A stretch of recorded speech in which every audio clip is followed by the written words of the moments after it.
নমস্কার বন্ধুরা, সাগর রায় blog channel আরেকটি নতুন ভিডিওতে তোমাদের সবাইকে স্বাগত। আজকে সকালবেলা ঘুম থেকে দেখি ভালোই রোদ্দুর উঠেছে আর ঠান্ডা অনেকটাই কম ছিল, তাই সকালে সোয়েটার পরার দরকারও হয়নি আর খুবই সুন্দর রোদ্দুরও উঠেছে। দেখো আমাদের দোকানের সামনে এই গর্তটা দেখতে পাচ্ছ, এই গর্তে বৃষ্টির সময় প্রচুর পরিমাণে জল হয় আর প্রচুর পরিমাণে শাপলা হয়। শাপলা খেতে খুব ভালোই লাগে আমাদের। আর আমাদের দোকানটা পুরো গ্রামের ভিতরে, রাস্তাটা দেখলে তো তোমরা বুঝতে পারবে যে কতটা ছোট রাস্তা।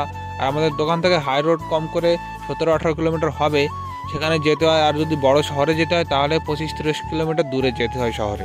আর আমি সামনে দাঁড়িয়েছিলাম, হঠাৎ করে পিছন থেকে ডাক আসলো যে খাবার খেয়ে যাও, সকালে রান্না হয়ে গেছে।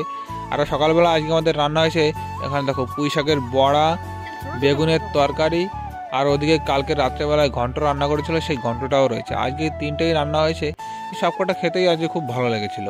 আর যখন আমি খেতে বসলাম তখন কিন্তু সোয়েটার পরিনি, কিন্তু খাওয়ার পরে এতটাই ঠান্ডা লাগছিল যে সোয়েটার না পরে থাকতেই পারলাম না। সোয়েটারটা পরে আমি চলে আসলাম মাঠে একটু রোদ্দুরে দাঁড়াতে, যাতে একটু গরম লাগে। আর তোমাদের একটা জিনিস দেখাই, দেখো এটা হচ্ছে জলপাইয়ের আচার। পিসি গিয়েছিল, আর পিসিদেরও এখানে দোকান আছে, তোমাদের কোনো একদিন গিয়ে দেখাবো। আর পিসি গিয়েছিল পশ্চিমবাংলায়, সেখান থেকে জলপাই নিয়ে এসছে, আর সেই জলপাই আমি নিয়ে এখানে এসে আচার বানিয়ে নিয়েছি একটু। তারপরে বাবা ডাক দিল, বললো যে মিষ্টি বানাতে হবে, তাই এদিকে আমি দুধ জ্বাল দিচ্ছি। এটা আসলে দুধ না, দুধ আগের দিনই জ্বালিয়ে রেখে দিয়েছিলাম চিনি দিয়ে একটু গাঢ় করে, যাতে পরে একটু জ্বালাতে সময় কম লাগে। এভাবে 10-20 মিনিট জ্বালালেই হয়ে যাবে। ভেবেছিলাম যে আজকে আর কিছু বানাতে হবে না, কিন্তু বাবা বললো যে একটু কেনাবেচা হয়েছে, তো সেই কারণে এখন বরফি আর ছোটো বেড়া বানাতে হবে। তাই আমি জাল দিচ্ছি। এটা যখন জ্বালাতে একদম গাঢ় হয়ে যাবে তখন এটা বন্ধ করে দিতে হবে। কম করে 20-25 মিনিট এভাবে নাড়ানোর পরে এটা নামিয়ে নিয়েছি, দেখো।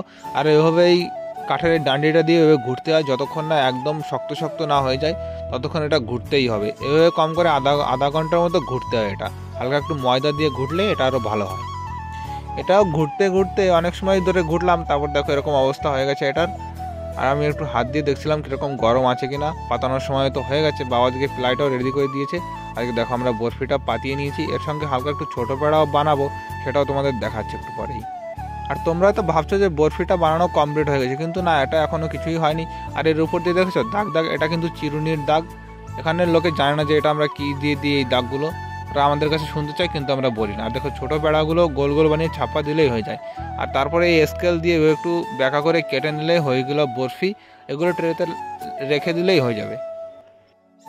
তো বন্ধুরা, বরফি বানানোর পরে অনেক সময় বসেছিলাম, তারপর স্নান করে নিলাম। আর স্নান করার পরে এখন আমি মাথায় নিচ্ছি দেখো ভিটামিন ই ক্যাপসুল, আর এখানে আছে নারকেল তেল।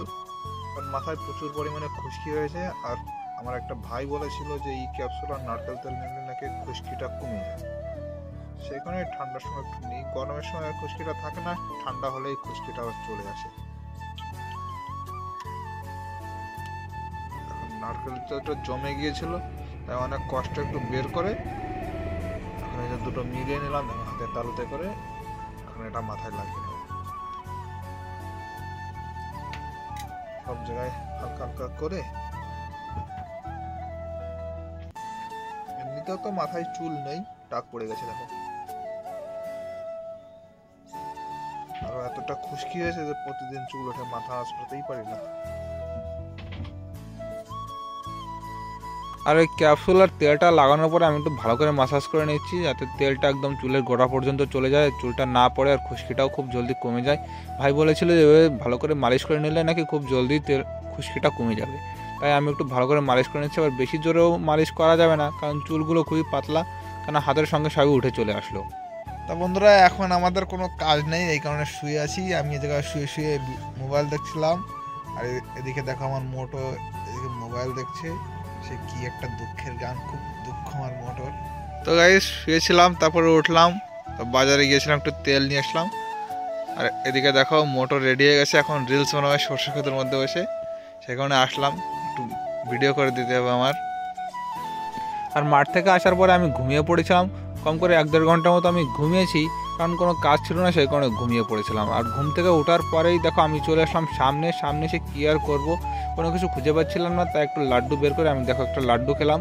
আর এই লাড্ডুটা খেতে খুব ভালো লাগে। আমি আমাদের দোকানে 2 থেকে 3টে লাড্ডু প্রতিদিনই খেয়ে নিই, আর তাছাড়া আর কোনো মিষ্টি আমি খাই না, কারণ অন্য মিষ্টি খেতে আমার একদমই ভালো লাগে না। আর লাড্ডু খেতে খেতে হঠাৎ করে আমার বাইরে নজর পড়লো যে বিশাল বড় একটা তারা দেখতে পাচ্ছি। দেখো এই তারাটা তোমাদের একটু জুম করে দেখাই, এই দেখো দেখতে পাচ্ছ বন্ধুরা, তারাটা মনে হচ্ছে না চাঁদের মতো, কিন্তু আসলে ওটা তারা, অনেকটা বড়ই তারা।